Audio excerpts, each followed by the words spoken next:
once again, this is Heroes and Droids. I am your host, Dr. Rotten, and joining me tonight, or today, or this afternoon, or this morning, whatever time it actually is, it's all those times and more, is the one and only award-winning filmmaker, Christopher G. Moore. How you doing, sir? Can I help you, Creeper? Creeper. That's a line from Darcy. I thought we had a connection. Yes, we are here. We're going to talk about there's just a whole bunch. We're going to talk about WandaVision, episode 7. It is, secrets are dropped. And we're going to, not only we're going to give our first impression, we're just going to dive into all kinds of spoilers, Easter eggs, and maybe even a stinger. So if you haven't watched the show, don't watch this from here on in. We're diving into it. We'll get into a longer discussion later next week with the rest of the crew when Vanessa and the Slapman join us. But here for the next 9 minutes, we're just going to dive into what we know right now about episode 7. So it is Breaking the Fourth Wall. Of course, came out February 19, 2021. The synopsis is Monica plots her return. Wanda navigates unsettling complication, and the Vision forms a new alliance. Oh my. All right. So I guess the big news is it was Agatha all along, right? Agatha Harkness has been confirmed. Tell me more, Christopher. Surprise. I know a lot of us had pretty much figured it was. I mean, it was pretty much, I mean, with her name being Agnes, which is just taking Agatha Harkness, Agnes, combining the two. And I am so, I mean, this, I will say right now, this is my favorite episode. So all right. Yes. I am a huge fan of what Catherine Hahn is doing with Agatha Harkness. And this is her shining moment, especially towards the end where we get that big reveal and we get her own little sort of TV intro, which is basically set to almost like the Munsters. It is set. I did not realize that until you told me. Yeah, which if you listen to the song, it's very, very Munsters-ish, and even the titles are very Munsterish. And you find out, and we get sort of flashbacks to everything. So yeah, I am so excited that we get this reveal because we've all been sort of like clamoring, like, oh, is she? Is she not? Are they just playing with us? But at the same time, we also haven't figured out exactly if there's some other person she's working with to sort of make all this happen. Well, we're definitely when we're talking about she in the past episode, she's doing all this. She's it hurts when she does this. I think we're talking about Agnes, not Wanda. But there are also a lot of clues that Agnes, I just totally made a new name. Agatha or Agnes is not alone. There's this locust bug that we see. There's a locust bug, and I think basically that whole scene. I had flashbacks to Silence of the Lambs where Clarice notices something off in Buffalo Bill's house, and then she goes down into the basement. It was very like that, almost like instead of the moth, we had this sort of locust. Although, we're all trying to figure out: is it Mephisto or is it Nightmare? If you look into the history of Mephisto, he first appeared as a fly. So maybe they're trying to throw us off by showing a different type of bug. But at the same time, the bug has elements of green on it, which could be Nightmare. Yep. So I don't know. But I don't know. But when you go down into that basement area, that which is even creepier than Silence Lamb's basement because it's got all kinds of like witchy stuff. And we get the Book of Darkhold. Darkhold, yes, very important. Which opens up a lot of abilities for magic in this world. Right. And the commercial is for this antidepressant. It's called Nexus. Nexus is the point of all realities. If you're a Man-Thing fan, that's Man-Thing goes into Nexus quite a bit. And the basement very much looks like what would be the Nexus, Darkhold being a part of that as well. So yeah, there's some shenanigans going on there. Well, and it with Nexus being sort of like the cross-dimensional gateway of the Marvel universe, right. This will definitely open up into the Doctor Strange movie. So something weird is going on there that we need to sort of know about. I mean, also it makes me wonder if maybe our thoughts about each one of the commercials being a different Infinity Stone. If Nexus is the Reality Stone, then Lagos might be more the Power Stone. I don't know. But yeah, that's also a great riff on your normal commercials and stuff. How they play off of that. Yeah, even to the point where she floats off the bed, but it's actually her just walking. Because I love that. It was almost like a transition from Sherlock. The Sherlock show. Yes. Well, we should mention the kids real quick because one really key visual in the kids is Billy's. I'm hoping I got the name. It's either Billy or Tommy, but the used to be Quicksilver outfit, and now he's wearing the green outfit that he would be, or the colors he would be better known as for Speed. So they're starting to get their identities, and that's cool. Of course, Monica gets a huge boost this week as well. Well, she finally, we get to see her basically turn into the superhero that she becomes in the comics. Yep. So I guess the main thing is if she'll go, what Monica should go by, if it'll be, I think, Spectrum or a Photon. Yeah. But there's that moment where you get to see within her vision, and it's very Spectrum-y. So I don't know, maybe she might go by Spectrum. She might, and she does the superhero landing when Wanda throws. I know. Down. I kept expecting Deadpool to come out like, why do they always do that? Pat on the knees. Yeah, but also I think a lot of people probably are kind of disappointed because they thought that what's his name? Richard Reeds, is that his name from Reed Richards from Fantastic Four? Yeah, so I think that's one of the. Yeah, but we got so much. For me personally, it didn't matter. But we were hoping that the person that would have the vehicle that she uses to break back in would be from Reed Richards. But at the same time, that was a major. We don't necessarily know that was the aerospace engineer. The aerospace engineer was probably part of that group, so maybe he could still pop up. Still could.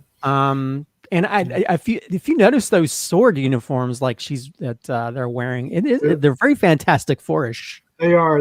Well, Agatha, I keep wanting to call her Agnetha. Agatha Harkness, of course, was introduced in the Fantastic Four, as you can see from the top image there, and has been in those particular. I mean, she's been throughout the Marvel universe, but was definitely in there. So, but another candidate was Ant-Man. Was not. Was the original Ant-Man, Hank Pym, and you'll notice that the design of it looks very similar to the design of the vehicles they were using in Ant-Man and the Wasp. Oh yeah. I mean, and I think that's, I know that Marvel's pretty good at sort of like hinting at what's next, so I definitely can see this as sort of being a nice little beginning to what's coming down the line, even though they haven't really announced a lot of stuff. But I think for me, a lot of the great references we had, there's a part where Agatha mentions talks about a possible mole on her back, which is usually have like a mole on their nose. I didn't get that. Her house is the Bewitched house. And I do love the part where she's telling the children, like, don't worry, I don't bite. And then it goes to her, like, on the couch talking. He's like, I once bit a child once. Now, also, we have a tie into Spider-Man because they had that whole board of missing children posters. Yes. So were those missing children the children that were stolen for this community? And if she has a thing about stealing children, what's that going to mean for Wanda's children? Yep, yeah, because they had the milk carton, had the kid on it too. So of course the show was fashioned after modern shows, Modern Family, The Office, those type of shows where they break the fourth wall, hence the title as well. I thought they used that great. It was really interesting to see Wanda kind of falling apart and her interactions, realizing she still had that costume on when she took the covers off. It was a lot of great interactions. Well, did you notice that the cover, the bed cover, had hexagons on it? I did notice that. But yes. Did you also notice that her pillow didn't have hexagons on it, but Vision's pillow had hexagons on it. Yes. We also get the reveal, speaking about Vision, that Hayward was they weren't trying to deactivate the Vision or take him apart or disassemble. They were trying to reassemble and activate him until Wanda. So Wanda may have actually been rescuing him, and things went awry. So now we don't know, because Wanda literally says, I might be the villain in this episode. Now, is she going to turn into the villain? We've all been speculating she might be the actual bad guy. But I'm not. This throws a lot of doubt in a lot of different ways, and I love it. Well, also, if you look at the little email that Darcy sent before she got stuck in the hex, it wasn't her that sent that email in to Vision's company. Hayward is the one that sent the email. The other one. So so Hayward is they're trying to obtain their sentient weapon, and also that it makes you wonder what exactly when Hayward says we're about to launch. Are you ready to launch? What are they launching into there? What kind of weapon? Is it going to be another sentient weapon like Vision? Or another, or maybe another person with powers? I mean, I guess that's the big question for me. Yeah, you would think it was rockets or, some kind of something at first, but yeah, now that you mentioned that, you don't know what it could be. It could be anything. Also, this might be reading into it, because now this is like Lost, where every number, everything we read into. But on the license plate in the intro, there's one of them that has like a 12282, and if you look up the color number for that, it's actually a greenish color. And again, that plays into like, could it be Nightmare, who's known for wearing green colors? Also, I don't know. These are two things I picked up, which I haven't really seen anywhere else. First of all, the cereal that she's eating, which is Sugar Snaps, and it has clowns on it. It's all plays into her turning the agents into clowns. On top of that, it also plays the snap, where everybody, because of Thanos. Yes. Thirdly, the cereal's like Lucky Charms. And like Lucky Charms has all the individual things, just like the Infinity Stones. Yes. Also, speaking of that, did you notice that when she went into where the Darkhold was, and she finally met Agatha, that there was all the runes on the doorways? Mm-hmm. Oh yeah. I have no idea what they are, but there were all these runes. I'll be working all weekend trying to figure out what they are. I'm sure. Well, yeah, and there's individual little display cases with all kinds of bones and stuff in it. There's stuff in there hidden. Also, this is just me probably reading into it again, but when they're in the circus area, there's a person that's dressed just looks like the character I Dream of Jeannie, which plays into the episode, which was very Bewitched, I Dream of Jeannie-ish. Yep. So I'm assuming that had to be on purpose. I would imagine they took advantage of the opportunity to do that. That's for sure. We haven't talked about Evan Peters or Quicksilver, because Snoopers be snooping. He doesn't show up during the episode, but we get stingers. We get a stinger. Yes. And the stinger is Monica showing up, following to the house, and she opens up the door to the basement, and Evan Peters shows up looking slightly different, maybe just the next decade. I don't know. But he says Snoopers be snooping, and it cuts off. Couple things to take away is, one, what's he up to? Two is, you notice all the purple. Agatha is purple. She's not the green, and she's not, a red. So well, you get to see in that little. What's going on? I know. Well, you see in the end scene that whatever this version of Pietro is being controlled by her, because we have that whole monsters, Agatha all along thing, and you see from behind there's all this purple magic going into him, so he's being controlled by her.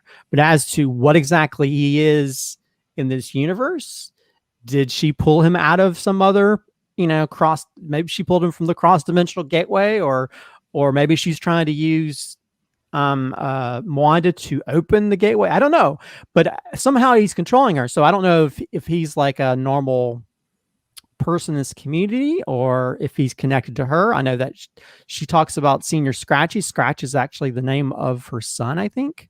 So could this be her son? I I mean, there's a million different things we don't really know. I mean, I would assume that he's not Pietro, because if some people are talking about the Funk Popo they have of him, it's his name's in quotation marks because he's known as Peter in the X-Men as opposed to Pietro in this. So I don't know. Again, that's more questions are open as to what's going on in this little mini universe. Yeah, and I've seen people trying to suggest that he is actually Nightmare as well. Well, that's the thing too. I mean, we're so used to, me and you were so used to watching him in American Horror Story that he's always got a little bit of an evil intention in some ways in some of his characters. So he would definitely play a good baddie.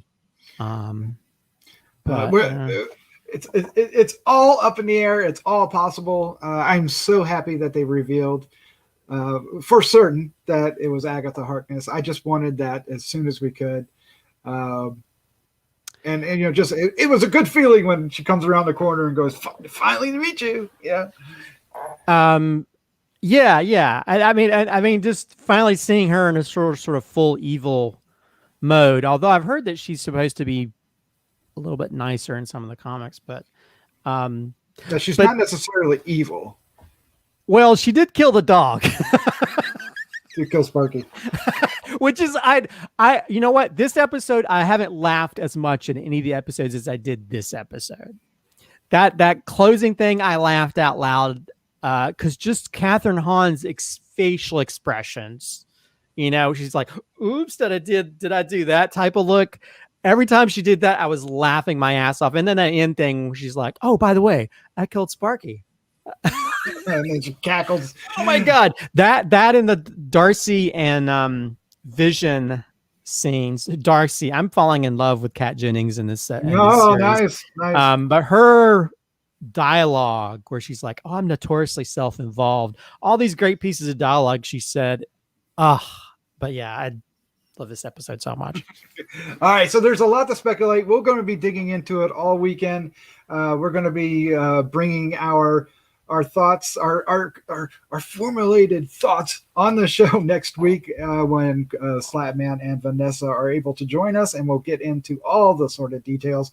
So be sure to look out for that. I hope you enjoyed our quick take here. We were going to do 10 minutes. We did 15. It doesn't, we could probably do 2 hours. Probably could. But I will say, this is our initial reaction. These are things we first saw going into this. We'll probably find more.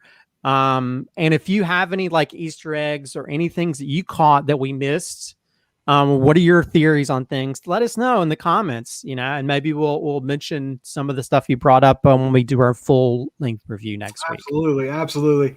Also, if you're enjoying this and you're stuck with it, thank you for listening. Thank you for watching.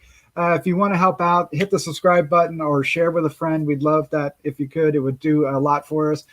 Hit the like button, like you said, leave comments. We also want to do a quick shout out to our patrons over at Patreon, who's without their help, we wouldn't be able to do not only Heroes and Droids, but the Horror News Radio, Decades of Horror, and Gruesome Magazine podcast. So thank you all very much. And Christopher, thank you for joining me. This was a great discussion. Oh, I love this show so much, and I always look forward to when we can chat about it and come up with all our conspiracies as to what's happening. It has been named the most popular show on the planet. I like that. It broke Disney Plus at midnight, so it's that's right. It's doing well. Disney Plus shut down for like 10 minutes. All right, guys. Thank you all very much. Good night. Good night.